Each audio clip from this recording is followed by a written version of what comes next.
હાય friend, કેમ છો બધા? મજામાં ને? તો આજે આપણે બનાવીશું શિયાળાનું સ્પેશિયલ વસાણું, જે બાળકો પણ ખાઈ શકે અને મોટા પણ ખાઈ શકે. અને આ શિયાળામાં એકવાર તો જરૂર ખાવું જ જોઈએ, જેનાથી આપણા હાડકાં મજબૂત થાય અને પ્લસ ઇમ્યુનિટી પણ સ્ટ્રોંગ થાય આપણી, અને શિયાળા માટે બહુ જ સારું ટૂંકમાં. તો ચલો બનાવીએ. સૌપ્રથમ મેં છે ને 1 વાટકો ઘી લીધું છે, એની સામે મેં 1 વાટકો ઘઉંનો કરકરો લોટ લીધો છે. તમારી આગળ ના હોય તો તમે ઝીણો પણ લઈ શકો છો. ત્યારબાદ મેં ગોળ લીધો છે. અહીંયા મેં 1.5 વાટકો ગોળ લીધો છે, એટલે કે એક મોટી વાટકી સેમ અને બાકીનો થોડો અડધી વાટકી એવી રીતના. બાકી બીજું મેં ડ્રાયફ્રૂટ લીધા છે. એમાં મેં સનફ્લાવર સીડ્સ લીધા છે, અળસીના બી, ચિયા સીડ્સ, પમ્પકિન સીડ અને ગાર્નિશ માટે આપણે પિસ્તા લીધા છે, અને અડધો વાટકો આપણે કાજુ અને અડધો વાટકો બદામ. બસ આટલા ડ્રાયફ્રૂટ લીધેલા છે. તમારી આગળ આમાંથી એકાદા ના હોય તો પણ ચાલશે, પણ આટલા અવશ્ય લેવા તમારે. તો આટલા આપણે ડ્રાયફ્રૂટ બધા છે એટલા, અને ગોળ અને વાટકો લોટ અને ઘી, બસ આટલું લેવાનું છે. ચલો, તો ત્યારબાદ આપણે હવે સુખડી બનાવવાનું સ્ટાર્ટ કરીએ.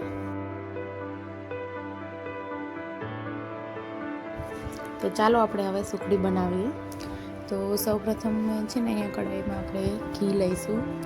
જે વાટકીનું લીધું છે એમાંથી જ આપણે 2 ચમચા નાખવાના છે, પણ મેં અહીંયા 2 ચમચા નાખ્યા છે, પણ પાછળથી થોડુંક વધારે થઈ ગયું હતું, એટલે તમે 1 ચમચી ઘી નાખજો. અને ત્યારબાદ એમાં આપણે બધા ડ્રાયફ્રૂટ છે એ વારા પરથી બધા શેકી લઈશું. તો પહેલાં આપણે કાજુ બદામ શેકશું. એનો થોડોક બ્રાઉન જેવો કલર આવે, બહુ વધારે બ્રાઉન ના થઈ જાય, ધ્યાન રાખજો. તો થોડીક વાર એને શેકી લઈશું, અને ત્યારબાદ આપણે એમાં બધા સીડ્સ નાખી લઈશું. તો પમ્પકિન સીડ્સ, જે સનફ્લાવર છે, અળસીના બિયા છે, ચિયા સીડ્સ છે, બસ આ બધું નાખી અને આપણે ઘીમાં એકદમ મસ્ત શેકી લઈશું. આ સુખડી બનાવી છે ને ખૂબ જ સહેલી છે. જો તમે પહેલી વાર બનાવતા હશો ને તો પણ તમને આ પરફેક્ટ જ બનશે. તો બસ ખાલી માપનું જ ધ્યાન રાખવાનું છે.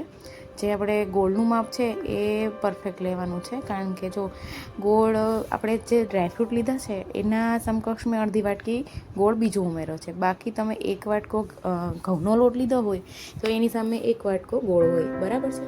તો ચલો, આપણે અહીંયા ડ્રાયફ્રૂટ પણ શેકાઈ ગયા છે. તો ત્યારબાદ આપણે એમાં છે ને મિક્સર જારમાં એને આપણે ક્રશ કરી લઈશું.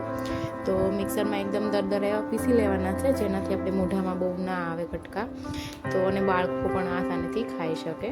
તો બસ ત્યારબાદ આપણે છે ને એકમાં થાળીમાં કાઢી અને બીજી કઢાઈમાં આપણે ઘી લઈશું.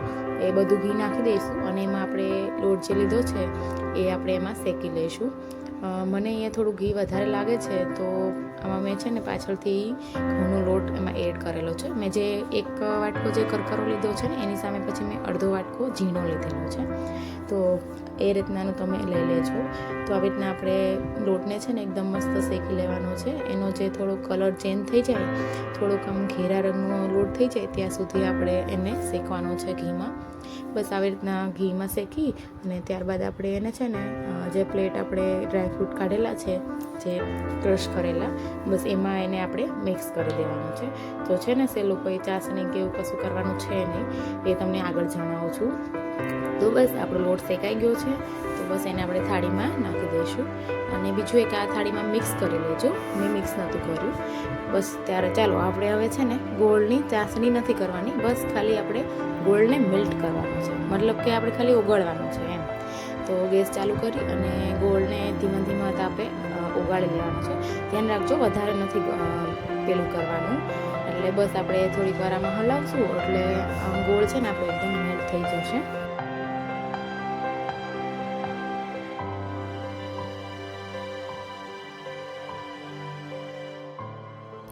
ત્યારબાદ છે ને આપણે એમાં મિક્સર એડ કરવાનું છે, પણ ગેસ આપણે બંધ કરી દેવાનો છે. બસ આવું મેલ્ટ થઈ જાય એટલે ગેસ બંધ કરી અને ત્યારે આપણું આ જે મિક્સર છે થાળીમાં કાઢેલું હતું એ બરાબર આપણે એમાં મિક્સ કરી લઈશું. એટલે પછી તૈયાર છે આપણી સુખડી. એટલે બસ પહેલાં આપણે મિક્સ કરી અને એક થાળીમાં છે ને ઘી જે આપણે લગાવેલું જ છે એમાં આપણે પછી પાથરી દઈશું. એકદમ બરાબર મિક્સ કરી લેજો. અને પહેલાં તમે થાળીમાં જે 2 વસ્તુ મિક્સ કરી લેશો ને તો આસાની રહેશે. મેં આમાં મિક્સ નહોતું કર્યું એટલે થોડુંક વધારે ટાઈમ લાગ્યો. પછી આમાં આપણે સૂંઠ ઉમેરીશું, અને બીજું મેં આમાં જાયફળ ઉમેર્યું છે. તમે અત્યારે જે બજારમાં વસાણું મળે છે, પાવડર ગઠોડા પાવડર મળે છે, એ તમે નાખી શકો છો તો વધારે હેલ્ધી લાગશે. તો મેં અહીંયા મારી આગળ સૂંઠ અને જાયફળ છે, મને એ બેનો ટેસ્ટ સારો લાગે છે તો મેં એ જ એડ કર્યું છે. બસ એ રીતના આપણે મિક્સ કરી અને આપણે થાળીમાં પાથરી અને એના કટ કરી લઈશું પીસમાં. તો પછી તૈયાર છે આપણી સુખડી.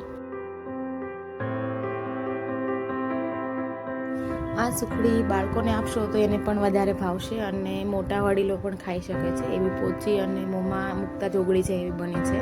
તો તમે આ રેસીપી જરૂરથી ટ્રાય કરજો અને તમને મારી રેસીપી ગમતી હોય તો મારી ચેનલને સબસ્ક્રાઈબ કરજો.